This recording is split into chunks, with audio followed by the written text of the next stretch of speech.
मित्रों, जो औरतें कपड़े खोलकर नहाती हैं, उसके जीवन में इसका क्या असर पड़ता है, इस वीडियो में एक कहानी के जरिए आपको बताया जाएगा। साथ ही यह वीडियो आपको बहुत अच्छी जानकारी और सीख देकर के जाएगी। तो चलिए मित्रों, आपका कीमती समय बर्बाद ना करते हुए आप सीधे कहानी पर ही पहुंचते हैं। मित्रों, एक समय विष्णु भगवान लक्ष्मी माता के साथ हरिद्वार में घूम रहे थे। लक्ष्मी माता ने देखा कि समस्त मनुष्य गंगा में नहा नहाकर हर हर गंगे कहते चले जा रहे हैं। दर्शकों, अगर आप यह कहानी सुन रहे हैं तो पूरा सुनिएगा, क्योंकि आधा अधूरा ज्ञान कभी किसी के लिए सही नहीं होता।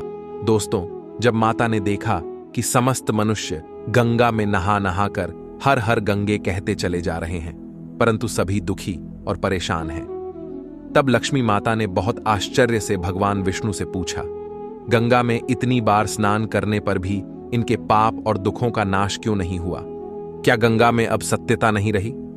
भगवान विष्णु ने कहा, लक्ष्मी, गंगा में तो वही सामर्थ्य है, परंतु इन लोगों ने पाप नाशिनी गंगा में स्नान ही नहीं किया है, फिर इन्हें लाभ कैसे हो? लक्ष्मी जी ने आश्चर्य से कहा कि स्नान कैसे नहीं किया? सभी तो नहाकर जा रहे हैं, अभी तक इनके शरीर भी नहीं सूखा है। भगवान विष्णु ने कहा, यह लोग तो केवल जल में डुबकी लगाकर आ रहे हैं, तुम्हें कल इसका रहस्य समझाऊंगा। मित्रों, दूसरे दिन बहुत जोर की बरसात होने लगी। गलियां कीचड़ से भर गईं। एक चौड़े रास्ते में एक गहरा गड्ढा था।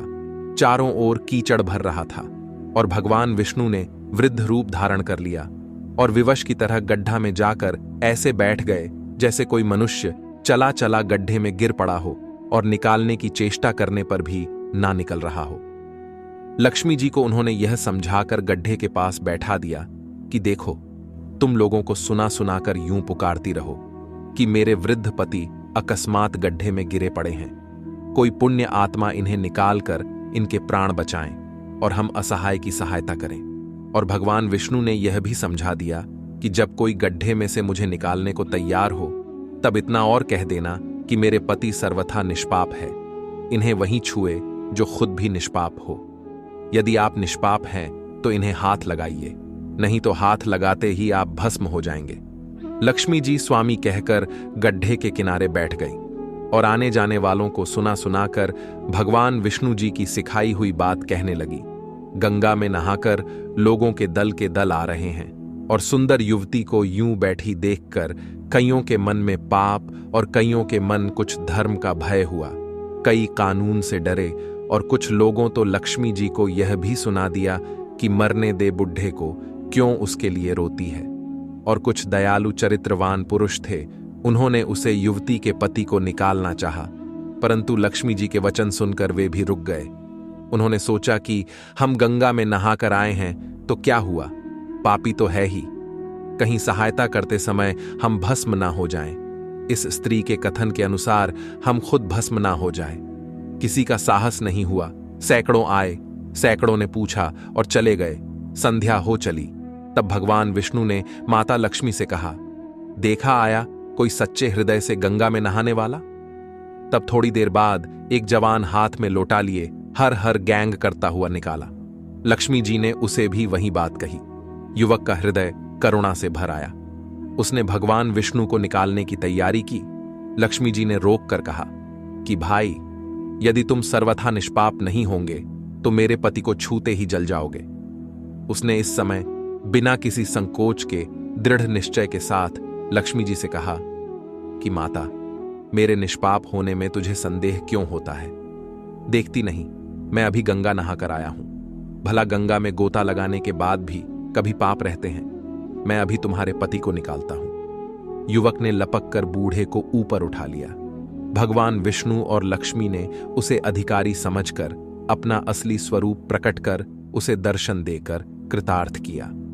भगवान विष्णु जी ने माता लक्ष्मी से कहा कि इतने सारे लोगों में से इस एक ने ही गंगा स्नान किया है। इसी दृष्टांत के अनुसार जो लोग बिना श्रद्धा और विश्वास के केवल दंभ के लिए गंगा स्नान करते हैं, उन्हें वास्तविक फल नहीं मिलता। परंतु इसका यह मतलब नहीं कि गंगा स्नान व्यर्थ जाता है। गंगा स्नान का बहुत पुण्य भी है। इसके बाद भगवान विष्णु जी ने माता लक्ष्मी जी से कहा, अब मैं आपको वो 12 बातें बताता हूं जो भी मनुष्य इन 12 बातों को नहाते समय ध्यान में रखता है वह कभी भी दुखी नहीं रहता। उसके घर में लक्ष्मी का वास होता है, उसके घर में अपार धन आता है, घर में कभी भी लड़ाई झगड़ा नहीं होते हैं, उसका पूरा परिवार हंसी खुशी जीवन व्यतीत करता है। तब माता लक्ष्मी ने कहा, हे भगवान, आप हमें यह 12 बातें बताइए। इसके बाद भगवान विष्णु उन बातों को बताना शुरू कर देते हैं और माता लक्ष्मी बहुत ध्यान से सुनने लगती है। दोस्तों, ये 12 बातें आप लोग भी बिल्कुल ध्यान से सुनना। इसके बाद भगवान विष्णु कहते हैं, प्रिय, यह बातें बताने के बाद मैं आपको एक बात और बताऊंगा। जो औरतें कपड़े खोलकर स्नान करती हैं उनके लिए यह बात बहुत ही महत्वपूर्ण है। तो हे लक्ष्मी, आप इस बात को बहुत ही ध्यान से सुनना। तभी विष्णु जी अपनी वाणी को शुरू कर और बताने लगते हैं। दोस्तों, विष्णु जी कहते हैं, स्नान करने से शरीर निरोगी रहता है और मन प्रसन्न रहता है। नहाने से चेहरे की क्रांति और शारीरिक आकर्षण में भी बढ़ोतरी होती है। अगर इस नित्य कर्म के दौरान कुछ बातों का ध्यान रखा जाए तो आध्यात्मिक से भी ज्यादा लाभ पाया जा सकता है।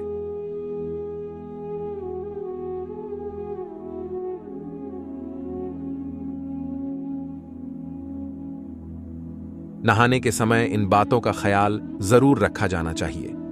नंबर 1, स्नान करने के बाद शुद्ध होकर पूजा पाठ आदि सारे काम करने के योग्य बनते हैं, इसलिए सुबह को ही स्नान कर लेना चाहिए। नंबर 2, शास्त्रों में कहा गया है कि स्नान करने से इन 10 गुणों की प्राप्ति होती है: रूप, तेज, बाल पवित्रता, आयु, आरोग्य, निर्लोकता, तप और मेधा। नंबर 3, धन, पुष्टि व आरोग्य और स्वास्थ्य चाहने वालों को हर मौसम में और हर दिन स्नान करना चाहिए। नंबर 4, शास्त्रों में कहा गया है कि सुबह स्नान करने से पाप का नाश होता है और पुण्य मिलता है। ऐसा कहा गया है कि सुबह नहाने वालों के पास नकारात्मक शक्तियां नहीं भटकती, इसीलिए सुबह स्नान करना ही उचित है। नंबर 5, बीमारी के हालात में सिर के नीचे से ही स्नान करना चाहिए। गीले कपड़े से शरीर को पोंछ लेना एक तरह का स्नान ही कहा गया है। नंबर 6, सुबह की लालिमा छाने से पहले ही स्नान कर लेना श्रेष्ठ माना गया है। नंबर 7, तेल लगाकर और देह को मलमल कर नदी में नहाना मना है। इसकी जगह नदी से बाहर निकलकर तट पर ही शरीर साफ करके तब नदी में डुबकी लगाना उचित है। नंबर 8, जिन घाटों पर कपड़े धोए जाते हैं वहां का जल अपवित्र माना गया है, इसलिए वहां से कुछ दूर हटकर ही नहाना चाहिए।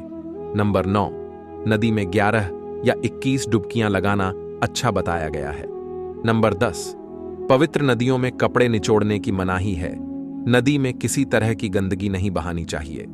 नंबर 11, नल की तुलना में झरने का पानी, झरने से ज्यादा नदी का पानी, नदी के पानी से किसी तीर्थ का जल, तीर्थ के जल से गंगा जल अधिक श्रेष्ठ माना गया है।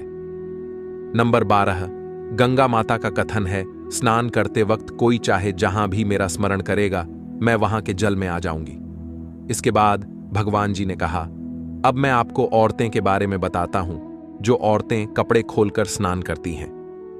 हिंदू धर्मशास्त्रों में हर एक चीज के लिए कुछ नियम बनाए गए हैं। इन नियमों में से एक है स्नान को लेकर की गई बातें। ऐसा माना जाता है कि आम व्यक्ति को शास्त्रों के नियमों का पालन जरूर करना चाहिए, जिससे उनके घर की सुख समृद्धि बनी रहती है और खुशहाली आती है, साथ में अपार धन बरसाता है। माता लक्ष्मी प्रसन्न होती है। दरअसल हमारे शास्त्रों में ऐसी कई बातें लिखी गई हैं जिनका हम पालनपुर सदियों से करते चले आ रहे हैं, लेकिन उसके कारणों के बड़े में हमें अभी भी पूरी जानकारी नहीं है। ऐसे ही नियमों में से एक है निर्वस्त्र स्नान करना। आपने अक्सर घर के बड़ों को ऐसा कहते सुना होगा कि कभी भी स्नान बिना कपड़ों के यानी निर्वस्त्र नहीं करना चाहिए। अगर हम पौराणिक कथाओं की बात करें तो निर्वस्त्र स्नान की मनाही का एक सबसे बड़ा कारण कृष्ण जी के समय से जुड़ा है।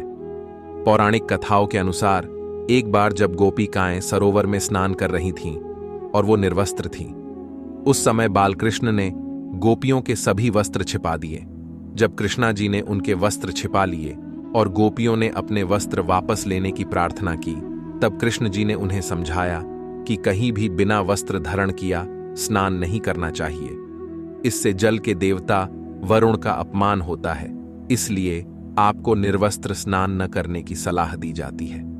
अगर आप नहाते समय यह सोचते हैं कि बंद कमरे में कोई आपको नहीं देख रहा है, तो ऐसा गलत है, क्योंकि ईश्वर आपको हर स्थान पर देखते हैं। और यदि आप निर्वस्त्र होकर स्नान कर रहे हैं, तो यह मुख्य रूप से जल के देवता वरुण का अपमान करने जैसा होता है।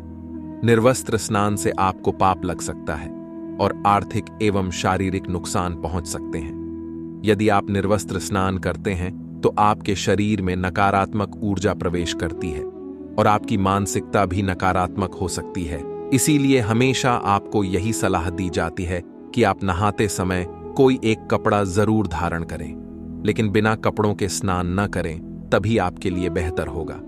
निर्वस्त्र स्नान से शरीर की सकारात्मक ऊर्जा शरीर से बाहर निकाल सकती है और इसका प्रभाव आपके शरीर के साथ आपके मन मस्तिष्क में भी होता है। गरुड़ पुराण के अनुसार जब आप स्नान करते हैं, तब आपके पितृ यानी अमृत पूर्वज आपके आसपास मौजूद होते हैं। यदि आप निर्वस्त्र स्नान करते हैं, तो आपको पितृदोष लग सकता है। ऐसे स्नान करने से आपके पितरों को तृप्ति नहीं मिलती है और यह घर में पितृदोष का कारण बन सकता है। और यह वस्त्रों से गिरने वाले जल को ग्रहण करते हैं, जिससे उनकी तृप्ति होती है। निर्वस्त्र स्नान करने से पितृ अतिरिक्त नाराज होते हैं, जिनसे व्यक्ति का तेज, बल, धन और सुख नष्ट होता है। इसलिए कभी भी निर्वस्त्र होकर स्नान नहीं करना चाहिए। पुराणों के अनुसार नहाने वाला पानी पूर्वजों के हिस्से में जाता है और निर्वस्त्र होकर नहाने से इसे पितरों के समक्ष बिना कपड़ों के नहाना माना जाता है। शास्त्रों में ऐसी मान्यता है कि यदि कोई निर्वस्त्र स्नान करता है, तो माता लक्ष्मी उससे रूठ सकती है। इससे आपकी कुंडली में धन हानि के योग बन सकते हैं और आपकी आर्थिक स्थिति खराब हो सकती है। इन्हीं कारणों से आपको निर्वस्त्र स्नान न करने की सलाह दी जाती है और शास्त्रों में भी इस बात की मनाही है। तो प्रिय मित्रों, कैसी लगी आपको यह जानकारी? अगर जानकारी अच्छी लगी है तो कमेंट बॉक्स में जरूर बताना और हो सके तो अपने मित्रों को भी शेयर करना और हमारे चैनल को सब्सक्राइब अवश्य करना। और दोस्तों, सच्ची श्रद्धा से कमेंट में जरूर लिखे जय मां लक्ष्मी, देवों के देव, हर हर महादेव सदैव आप पर अपनी कृपा बनाए रखें। प्रिय मित्रों, वीडियो को अंत तक देखने के लिए धन्यवाद। जय श्री राम।